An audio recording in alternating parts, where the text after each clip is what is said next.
এক হাতে কি জীবনে তালি বাজতে দেখছেন তো আর কি গাইস, আজকে তো আমার খুশি দিন। আবার শাশুড়ি আমাকে বলবো যে আম্মু আমার জন্য আবার মিষ্টি আনেন, কারণ সত্য প্রকাশ পাইছে অবশেষে। আমার যে কপি করস আমার মতো হইতে শিখ, যেটা সত্যি সেটাই সবসময় বলবি। আরো বড় অনেক বড় একটা সারপ্রাইজ আমি আমার জামাইয়ের জন্য রেডি করে রাখছি। আজকে দেখছি যে ওদের জামাইবের মধ্যে কি ঝামেলা জানি হয়েছে, গুছাই ফেলছে অলরেডি, তো আবার চলে যাবে। এইটা নিয়ে একদম আপনারা নিশ্চিত থাকেন। সামনের দিকে শুধু ধামাকাই আসতেছে। দুধের বাচ্চা ওর একটা আসার দিয়ে আমি ফালাই দিলেও সেই জায়গা থেকে উঠতে আসতে পারবে না। আসসালামু আলাইকুম everyone, welcome back to my another new blog. তো গাইস, আপনাদের সবাইকে আজকে একটা অনেক বড় স্পেশাল ধামাকা খবর জানাতে চলেছি। মানে খবরটা শোনার পরে আমি জানি কিছু মানুষ শকড হবেন এবং কিছু মানুষ এতদিন এটার অপেক্ষায় ছিলেন যে সত্যটা প্রকাশ পাক। তো আজকে সেই সত্যটাই আমি প্রকাশ করব। বেশ কিছুদিন ধরে আপনারা খেয়াল করতেছেন যে বড় সতীন আর জামাই দুইজনের কেউই হচ্ছে কোনো ধরনের কোনো ভিডিও আপলোড করতেছে না, না শর্টস না ব্লগ।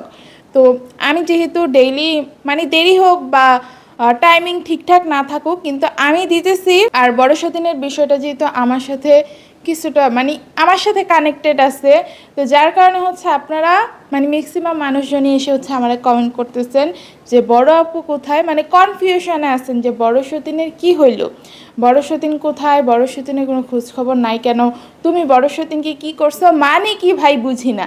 আমি বড় সতীনের কি করব? বড় সতীনের সাথে বড় সতীনের ভালোবাসার জামাই আছে, আর কি লাগে? আমি কেন ওর কিছু করতে যাব? আর কেন করব? আমার কি খাইয়া দেয় কোনো কাজ কাম নাই? মানে আমি নাকি আমার কথার ওজন নাকি বড় সতীন সামলাতে পারে না, আমি নাকি বড় সতীনটা কি বলছি, আমি নাকি বড় সতীনটা কি মানে করছি। ভাই আমারই খালি চোখে দেখে বড় সতীন তো মনে করেন যে ধোয়া তুলসী পাতা, বড় সতীন তো ছোট একটা নিষ্পাপ বাচ্চা, ওর মধ্যে প্যাঁচগুছ মাত্র নাই। সব প্যাচগুলো শুধু আমার মধ্যে। বড় সতীন খুব ভালো একটা মেয়ে, আমি খুব খারাপ একটা মেয়ে, এই ধরনের মেন্টালিটি কেন আপনাদের মধ্যে কাজ করে? হ্যাঁ আমি বুঝি না। মানে এক হাতে কি জীবনে তালি বাজতে দেখছেন? তালি বাজাইতে গেলে দুইটা হাতই লাগে। তো আমার যদি দোষ থাকে, আমার দোষ যে দিয়া বেড়ান, বড় সতীনের দোষ অবশ্যই আছে, এবং দোষটা মানে আর না হলেও বড় সতীনের বেশি। আমার দোষ যদি 40% থাকে, বড় সতীনের দোষ হচ্ছে 60%। আর জামাইয়ের দোষের কথা যদি বলতে চান তাহলে তারটা 10%, তার দোষ কম এখানে আমাদের ক্ষেত্রে। তো যাই হোক, এক হাতে কখনোই তালি বাজানো সম্ভব না। কিন্তু আপনারা যেভাবে বলেন বড় সতীনের পক্ষ ধরে আইসা যে বড় সতীন কিছু করেই নেই, আমি সবসময় সব করি, আমার কথা নাকি শুনলে আপনাদেরই ভয় লাগে। আর বড় সতীন তো ভয়ে কান্না করে একদম বাথরুম টাথরুম সব নোংরা করে ফেলে। তো মানে আপনাদের মেন্টালিটি এইরকম হয়ে গেছে। আমি কেন বড় সতীনকে কিছু করতে যাব? বড় সতীনকে আমার ছাইড়া দিতেছে। হ্যাঁ, আমি ওরা যদি 10 কথা বলি, ও আরও 20টা কথা বলে। ওরা যদি আমি 10টা কথা বলি, তাহলে আপনাদের কোন অ্যাঙ্গেলে মনে হয় যে বড় সতীন আমার এতদিন ছাড় দিয়ে আসছে? যে ছাড় দেওয়ার মানুষ সে এখনও ছাড় দিতে পারে, এখনও ছাড় দিতে পারে। যে ছাড় দেওয়ার মতো মানুষ, ও কখনো ছাড় দেয় নাই, কখনো ছাড় দিবেও না। ও ওর স্বার্থের ক্ষেত্রে একদম অটল থাকবে। ওইটা আপনারা মানেন বা না মানেন তার মানে তাতে কিছু যাওয়া আসা করে না। তো যাই হোক, এবার মূল কথায় আসি। অনেক তো এক্সট্রা কথা শুনছেন, তো সত্যটা এবার প্রকাশ করি। বলছিলাম না মানে শাক দিয়ে কখনো মাছ ঢাকা যায় না, ঠিক তেমনভাবে হাজারটা মিথ্যা কথা দিয়ে কখনো সত্যটাকে চাপায় রাখা যায় না। বড় সতীন এতদিন জামাইয়ের সাথে অনেক কুয়ারা, অনেক লুতুপুতু দেখাইছিল না আপনাদেরকে, অনেক ভালোবাসা দেখাইছিল না ওদের মধ্যে। জামাই সবসময় শুধু আমারই ভুল বুঝে, আমি সবসময় শুধু খারাপটা করি, জামাইয়ের সাথে সবসময় শুধু আমারই বেজ্জা থাকে, আমারই শুধু জামাইয়ের সাথে ঝগড়া চলে। আর ওর সাথে তো জামাই সবসময় শুধু ভালোবাসা ভালোবাসা আর পিরিতি ঘুরে, কখনো ওদের মাঝে ঝামেলা হয় নাই, কখনো না। আমি আসার আগে নাকি 2 বছর ওদের মধ্যে কোনো ঝামেলাই হয় নাই, অথচ আমি আসার আগে 2 বছর ওদের মধ্যে সবচেয়ে বেশি ঝামেলা হয়েছে। এটা ছিল বড় সতীনের মুখের কথাই। ওরা কথায় কথায় ঝগড়া লেগে যেত, কথায় মানে প্রেম করে বিয়ে করছে, তারপরে এই ধরনের অবস্থা ছিল। আর সেই জায়গায় তো ভাই আমি জামাইয়ের সাথে একদিন কথাও বলি নাই। তো আমার সাথে জামাইয়ের আন্ডারস্ট্যান্ডিংটা হইতে আপনারাই বলেন কতদিন সময় দেওয়া দরকার ছিল। তার উপর আমার ঘরে সতীন ছিল, ও কোন মুখে মুখটারে বড় করে চুরের মায়ের বড় গলা, মানে ওই বড় গলাটা দিয়ে আবার কেমনে বলে যে আমি জামাইয়ের সাথে বইনা খাইতে পারি না, আমি জামাইয়ের সাথে মানে মিশতে পারি নাই। যেই জায়গায় ও একলা জামাই নিয়ে সংসার করছে, না আর একটা মানে ননদ আছে, না দেবর আছে, কিচ্ছু নাই, শাশুড়িও সারাদিন বাসায় থাকে না, শ্বশুর তো সারাদিন দোকানেই থাকে। শাশুড়ি তখন হচ্ছে নিজের রান্না বান্না নিজে করতো, নাস্তা বানাইতো, বানাই হচ্ছে ওদেরটা আলাদা রাইখা শাশুড়ি চলে যেত অফিসে। সেই ও বন্যা খাইতে পারে নাই মাত্র শ্বশুর শাশুড়ির সাথে। এত ভালো শ্বশুর শাশুড়ি হওয়ার পরেও ও আসছে আমি সতীন নিয়ে সংসার করতেছি, এর উপরে ওর ঝামেলা, আমি জামাই নিয়ে বন্যা খাইতে পারি নাই, আমি ভালো না। ভাই মানুষটা একটু মানে সব কিছুর সাথে মানায় নেওয়ার জন্য টাইম দিতে হয়, কিন্তু আমারে তোরা কেউই ওই টাইম দেস না, না আমার জামাই দিছে না তুই দিছস, মাঝখান থেকে শুধু দোষ ধরছস আর দোষ ধরছস, কিচ্ছু বলি নাই, চুপ করে ছিলাম 4টা বছর। গইন্না গইন্না 1 দিন না 2 দিন না 3 দিন না 4টা বছর ধরে সব সহ্য করছি। তো সময় তো ওই যে আসছে আমার উপরে যা হচ্ছে মানে দিছিনি না বদনামগুলা, সে বদনামগুলো তো তোর ঘাড়ে গিয়া পড়লো। একে তো তুই গেছস 4 বছর পরে হচ্ছে কি ভাউতাবাজি কইরা মানে চুরি করে গেছস বাবার বাড়িতে, 7 মাস সেখানে রইলি, জামাইয়ের বহুত ধরনের ক্ষতি করার চেষ্টা করলি কিন্তু ব্যর্থ হইলি, দেখলি যে না জামাইরে তো ঠিকই আমি ঠেলা হইতেছি উপরে তুইলা নিতেছি। আলহামদুলিল্লাহ আল্লাহর রহমত ছিল, আমার চেষ্টা ছিল, সব কিছু মিলে আমি জামাইরে হচ্ছে সামনের দিকে উন্নতির দিকে নিচ্ছি। তুই যতই হচ্ছে খারাপ করতে গেছিস কিন্তু কখনো পারস নাই। কিছুটা প্রভাব আমার জামাইয়ের মধ্যে পড়ছে মানসিকভাবে, সে কিছুটা হচ্ছে মানে কষ্ট পাইছে মানসিকভাবে, তার অবস্থা একটু খারাপ ছিল যার কারণে শারীরিকভাবে একটু অসুস্থ হয়ে গেছিল, কিন্তু পুরাপুরি কোনো ধরনের কোনো ক্ষতি তুই করতে পারস নাই। গাইস দেখেন নিয়তির কি খেলা, ও মানে 7 মাস আগে যেই একটা চুরামি করে গেছিল, ও আজকে এই 8 মাস মনে হয়ে যেতেছে, 8 মাস পরে আবার সেই চুরি করে বাবার বাড়িতে যাবে। আপনারা জাস্ট ওয়েট করেন।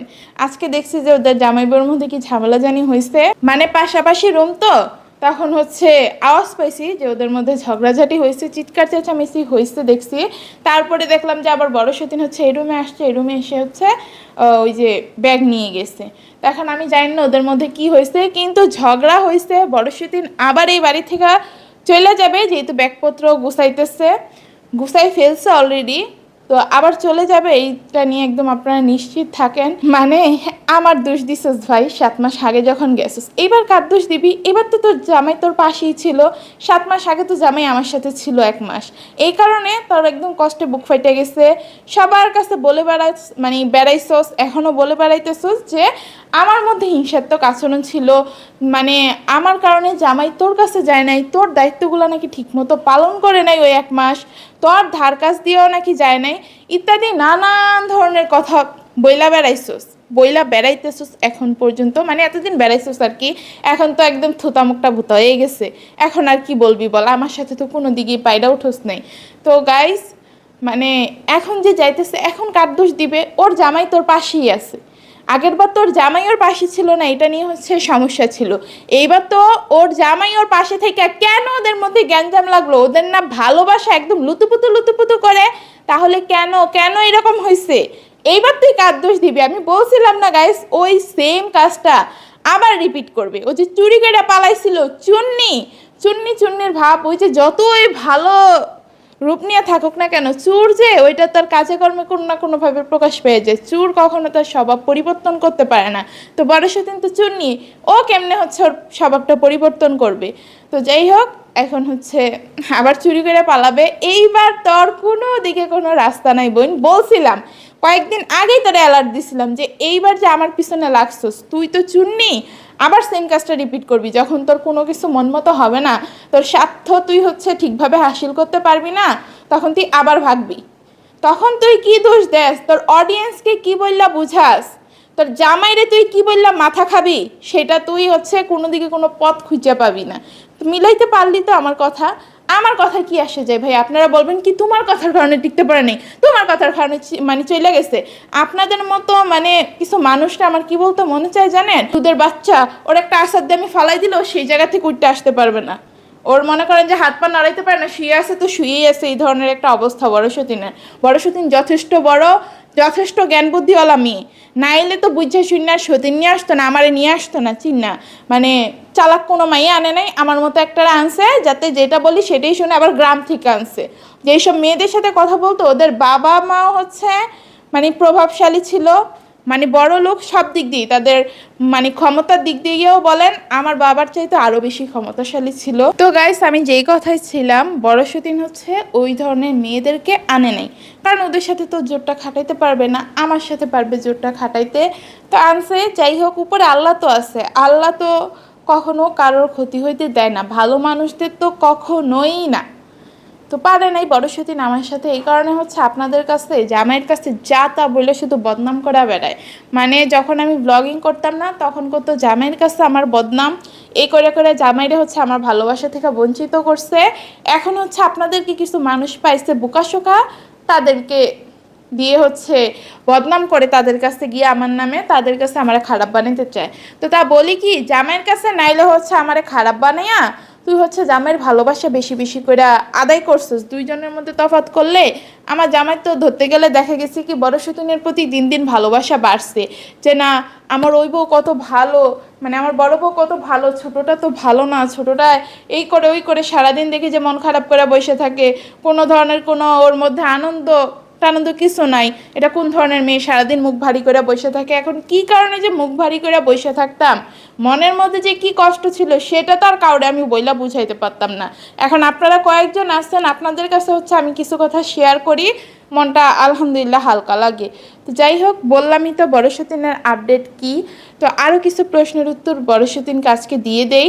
মানে চাদর নিয়ে আমি ভাবছিলাম বিষয়টা নিয়ে কথা বলবো না, কিন্তু ও যেমনভাবে বলছে, আমি কালকে হচ্ছে সময় স্বল্পতার কারণে বলতে পারি নাই ভিডিওতে, তো আজকে কথাটা বলে দেই যে ও মাঝখানের রুমে চাদর বিছাইছে, আমি নাকি এখন নতুন চাদরের লোভ সামলাইতে না পাইরা আমি হচ্ছে মাঝখানের রুমে আইসা হচ্ছে বসে থাকি, রুটি বানানোর বাহানায় হচ্ছে খাটে বসে বসে রুটি বানাই। মানে 2-3 ঘন্টা ও বলছে আমি 2-3 ঘন্টা হচ্ছে বিছানায় যাতে আইসা ঘুমাই থাকি মাঝখানের রুমের, মানে এই রুমটা।